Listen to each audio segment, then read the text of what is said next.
अरे तुम्हें से कोई कुछ बोलता क्यों नहीं? क्या मैं गलत कह रही हूं? क्या तुम्हें मुझ पर यकीन नहीं है? अरे इतने बरसों से मैं इस बस्ती में रह रही हूं। मैंने लड़ाइयां देखी हैं इस बस्ती में, सास बहू की लड़ाइयां देखी हैं, भाई भाई को लड़ते हुए देखा है, बच्चों की बातों में तुम बड़े लोगों को लड़ते हुए देखा है, मगर किसी को धर्म के नाम पर लड़ते हुए नहीं देखा। फिर आज ये हिंदू या मुसलमान, ये हिंदू मुसलमान कहां से आकर खड़ा हो गया? अरे तुम लोग समझते क्यों नहीं? जिन लोगों ने हमारी बस्ती में आग लगाई है वो ना हिंदू थे ना मुसलमान, चंद गद्दार नेताओं के खरीदे हुए गुंडे थे वो।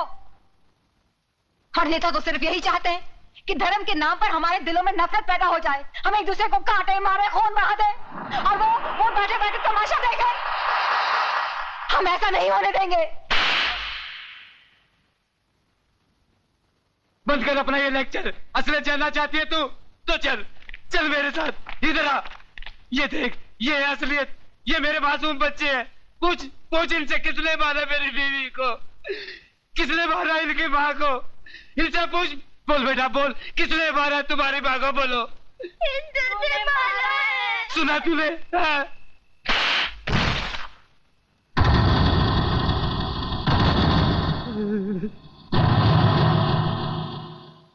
एक बात बता मेरे को, इन मासूमों को हिंदू और मुसलमान के बारे में किसने बताया? तूने? जो अपना नाम नहीं बता सकते उनको अपने मां के कातिल और धर्म के बारे में किसने बताया? तूने? देख इस्माइल, इन मासूमों के दिल में इस बचपन से तू दुश्मनी का बीज बो रहा है। इधर आ, असलियत जानना चाहता है ना? इधर आ। कौन है? कल्याण जी। कल्याण जी भाई हिंदू है ये कौन है? ये कौन है? गंगा भाभी। गंगा भाभी। तुम्हारे बच्चे को कौन पाल रहा है? गंगा भाभी। गंगा भाभी ये हिंदू थे, इनको काय को नहीं काटा? हाँ, इधर आ, असलियत बताता हूं तुझे।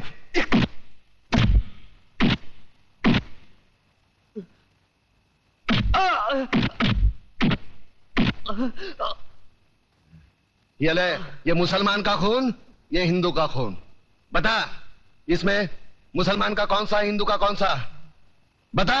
साले बनाने वाले ने इसमें फर्क नहीं किया, तू कौन होता है फर्क करने वाला? ये कलम वाली बाई ठीक कहती है, इसकी कड़वी सच्ची बातें तुम्हारे खोपड़ी में नहीं घुसती। किसने किसको मारा? किसने किसको जलाया? साला कल तक हम एक दूसरे के त्योहार में शरीक होते थे, एक दूसरे के सुख दुख बांटते थे। अपने टकले पे गणपति लेके काय को जाता था? पानी में गणपति बाप्पा मोरिया काय को नाचता था? अल्लाहुम्मा सल्ली अला सैयदना मौलाना मोहम्मद व अला आले सैयदना मौलाना मोहम्मद व बारिक व सल्लिम। ये दुरूद शरीफ तेरे को किसने सिखाया? अब चंद गद्दारों की साजिश में अपने भाईचारे को दफनाना चाहता है। प्रताप, मुझे माफ कर दो, मैं बह गया था प्रताप, मुझे माफ कर दो।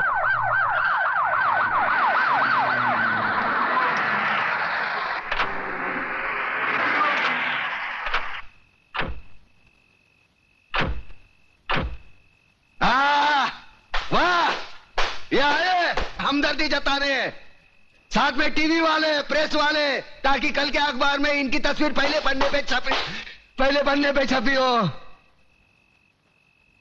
दो बूंद खून का दान करेंगे और अखबार में ऐसा हंगामा मचवाएंगे जैसे गरीबों के लिए इन्होंने अपने खून की नदियां बहाई हो। सारे कुर्सी के लिए अपने बहन बेटी को बेचने वाले जल्लाद लोग है ये। कुछ नहीं, सब ठीक है।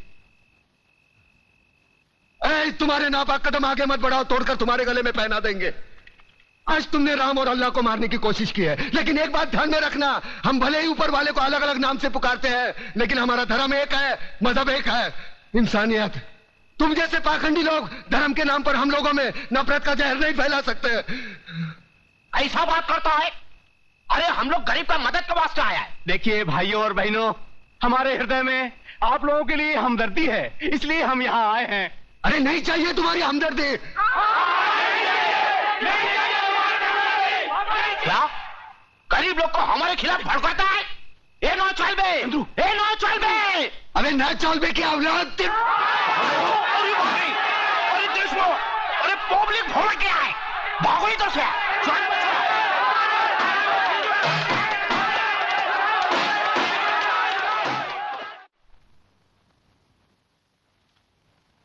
सर, इस फाइल में वो सारी रिपोर्ट्स हैं जिनसे आपको पता चल जाएगा कि इन दंगों के पीछे किन का हाथ था।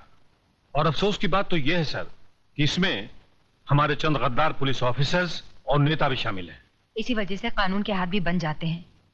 सर, अगर कमिश्नर साहब सख्ती से काम लेते हैं तो ऊपर से दबाव आ जाता है। देखिए, आप ऊपर के दबाव को बिल्कुल भूल जाइए।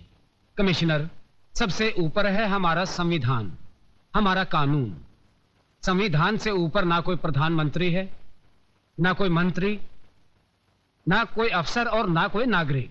लेकिन सर, मैं जानता हूं आजकल राजनीति में सच्चे नेताओं की जगह चंद असामाजिक तत्व भी घुस आए हैं, जिनकी वजह से आज राजनीति और दूसरे सच्चे नेता भी बदनाम होते हैं। मगर मैं आपको राजनीति से गुंडागर्दी को उखाड़ फेंकने की पूरी सत्ता देता हूं। अगर उसमें कोई रुकावट या अड़चन आए तो उसके लिए आप गृह मंत्री से मिल सकते हैं। Thank you sir. बात दिल्ली तक पहुंच चुकी है चतुर सिंह जी, और दिल्ली से अब हमारा शहर तक, बाद में हमारा घर तक, बाद में जुबान काट दी जाएगी उसकी। जिसने ये बात दिल्ली तक पहुंचाई, मुझे सिर्फ ये बताओ कि दिल्ली कौन गया था? अपना एक कमिश्नर साथ गया था उनके, मगर अगर मगर क्या करता है? साफ साफ बोलो। दादा, ये सारा कौरस्तानी उस मेघना दीक्षित का है, जो अखबार में लिख लिख कर चिंगारी को ऐसा आग बना दिया है जो कल हमारा दामन तक पहुंच सकता है। और वो साला कल का लौंडा कड़का भिखारी, क्या नाम है उसका? प्रताप। दादा, प्रताप का पर काटना मांगता है। प्रताप का पर काटेगा ना तो सिर्फ ताप बच जाएगा, और उस ताप में वो जलकर मर जाएगा। हम तो बोलता वो प्रताप का पर मेघना दीक्षित है, मेघना दीक्षित को मारेगा ना। बंद करो ये बकवास, कान के पर्दे फाड़ डाले। जब भी देखो भाषण देते रहते हो साले। तुम्हें पता नहीं कि चतुर सिंह को ऊंची आवाज पसंद नहीं है? अंकुश, ये दीक्षित लड़की का पता करो, जरा हम भी तो देखें जो दिल्ली तक पहुंच गई वो चीज क्या है।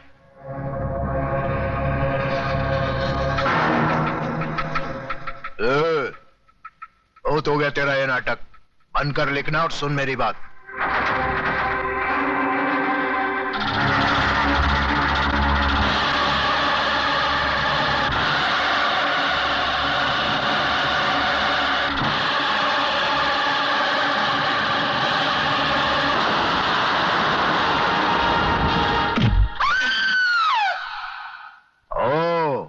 तो तू है? हमने तो सोचा था कि इतना कुछ होने के बाद तो तू शर्म से ही मर जाएगी, लेकिन तू तो रंडी की औलाद, ज्यादा बोलेगा ना तो जबान खींच लूंगा साले।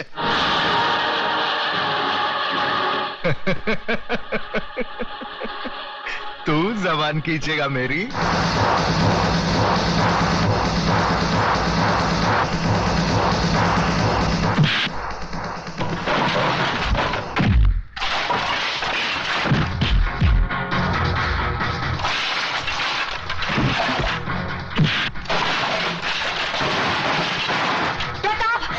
छोड़ दो इन्हें, ये बहुत खतरनाक लोग हैं। प्रताप, छोड़ दो इन्हें।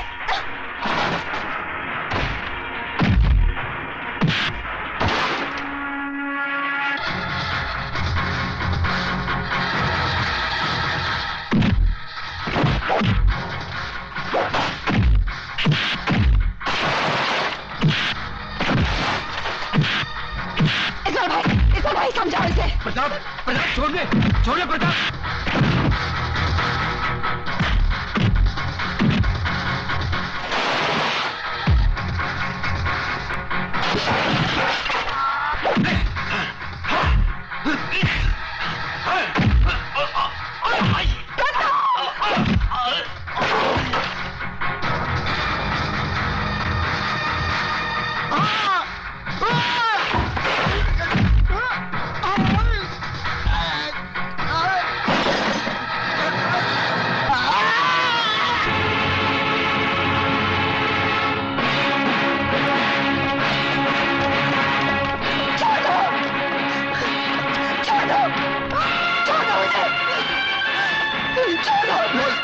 कौन है तू? एक दो कौड़ी का गुंडा तेरे को रंडी बोलता है। कौन है तू? क्या असलियत है तेरी? कौन है तू? कौन है? होली,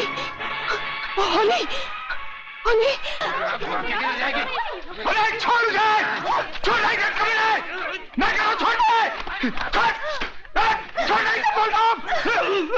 तुम लोग लड़की को ले जाओ, मैं इसको संभाल लेता हूं। चल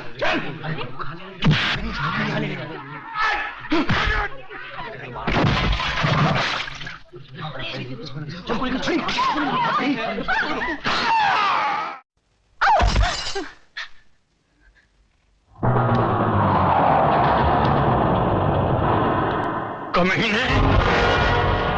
खबरदार जो मेरी बेटी को छुआ तो छोड़ दो मेरी बेटी को।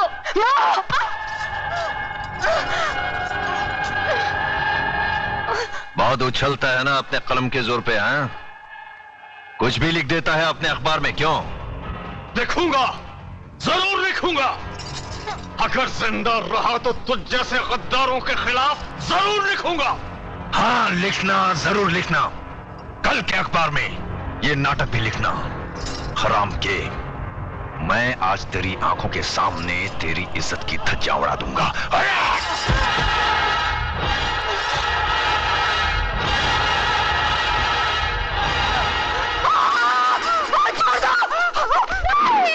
कभी नहीं।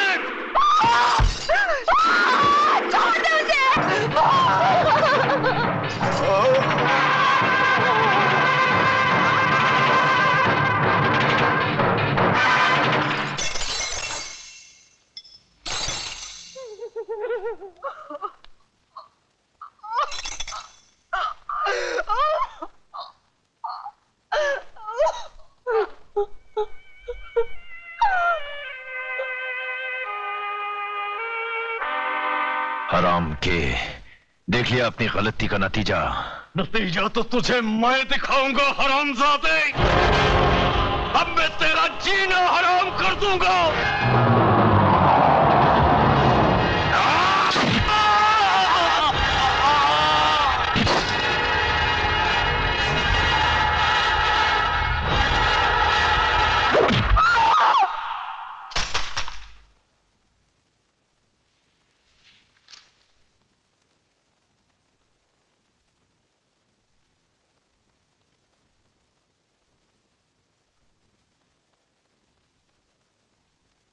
जज साहब, शायद आपको याद होगा, आज से 3 साल पहले ये गोल्ड मेडल आपने एमके गांधी लॉ कॉलेज की first class first student Megha Dikshit को अपने हाथों से पहनाया था।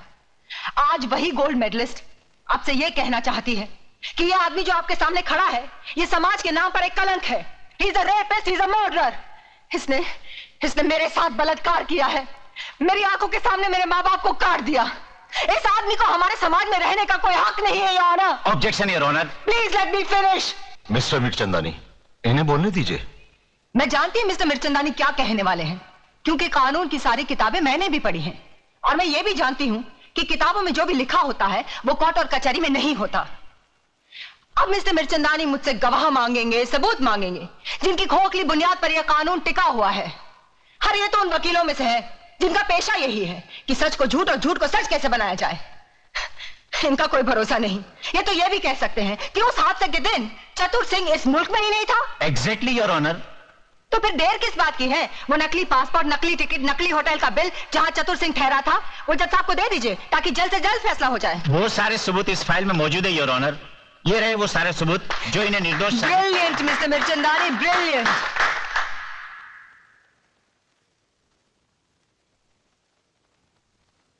मिस मेघा दीक्षित, आखिर आप कहना क्या चाहती हैं? जज साहब, मैं सिर्फ इतना चाहती हूँ कि आप इन झूठे सबूतों का गला घोटकर एक ऐसा सही फैसला सुनाएं जिससे आने वाले कल में चतुर सिंह जैसे भेड़िए पैदा ना हो, जो फिर से समाज, कानून, औरतों और बच्चों के साथ खेलने की हिम्मत ना करे। योर ऑनर, कानून की शिक्षा में गोल्ड मेडलिस्ट होने के नाते मिस मेघा दीक्षित दलीलें तो बहुत अच्छी कर लेती है, मगर वो शायद ये भूल गई है कि अदालत में दिल छू लेने वाली दलीलें नहीं चलती। देश को बेचने वाले गद्दार, स्मगलर्स, क्रिमिनल्स का केस लड़ते लड़ते पैसों के लिए तुमने अपने आप को कानून के साथ बेच दिया है। तुम जैसे वकीलों का दिल होता है मिस्टर मिर्चंदानी। अरे तुमसे तो वो वेश्याएं अच्छी होती हैं जो बेचती जरूर है मगर अपना जिस्म बेचती हैं, अपने देश को, अपनी आत्मा को, अपने ईमान को नहीं बेचती। तुम जैसे चंद वकील इस कानून और अदालत की तौहीन हो। अरे अगर मेरा बस चले तो मैं तुम सबकी डिग्रियां छीन लूं। Miss Megha, control yourself. Control? अरे क्या कंट्रोल करूं जज साहब, क्या कंट्रोल करूं? अरे एक नारी की इज्जत लुट जाने के बाद भी अगर उसे रो रो कर अपने इंसाफ की भीख मांगनी पड़े तो शर्म आनी चाहिए ऐसे कानून को और उसके रखवालों को। मिस मेघा, यह अदालत की तौहीन है। तुम इंसाफ मांगने आई हो या छीनने? जज साहब, किसने कहा कि इंसाफ मांगने से मिलता है? अरे इंसाफ ना ही मांगने से मिलता है और ना ही छीनने से। आज तो इंसाफ बिकता है, सिर्फ बिकता है। इसीलिए चतुर सिंह जैसे वैशी दरिंदे अपना सीना तान कर समाज में घूमते हैं, कानून को रुमाल समझकर अपनी जेब में रखते हैं। Your honour, miss Megha Dikshit बिना मतलब की बातें करके अदालत का वक्त जाया कर रही है, इसलिए मैं अदालत से रिक्वेस्ट करता हूं कि अदालत अपना फैसला सुनाए। अरे ये क्या फैसला सुनाएंगे, क्या फैसला सुनाएंगे? ये फैसला मैं सुनाती हूँ। तमाम गवाहों के बयानात और सबूत की बिना पर अदालत इस फैसले पर पहुंची है कि श्री चतुर सिंह जनता के सेवक बेकसूर है, इसलिए इन्हें बाइज्जत बरी किया जाता है। ये नाम का फैसला जज साहब। मेरी बात सही निकली। जज ने उन झूठे गवाह और खोखले सबूतों की बुनियाद पर चतुर सिंह को छोड़ दिया और मैं अदालत के कटहरे में खड़ी अपने देश के अपाहिज कानून को देखती रही।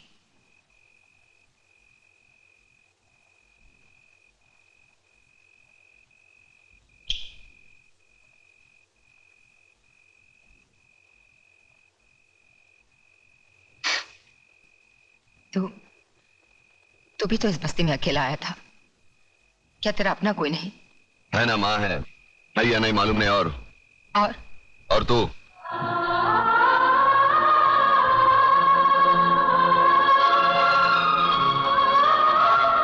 कभी किसी को लूटा नहीं, हराम का खाया नहीं, बेवड़ा नहीं पीता, बीड़ी पीता हूं, मुंह से बदबू आती है, सोच ले।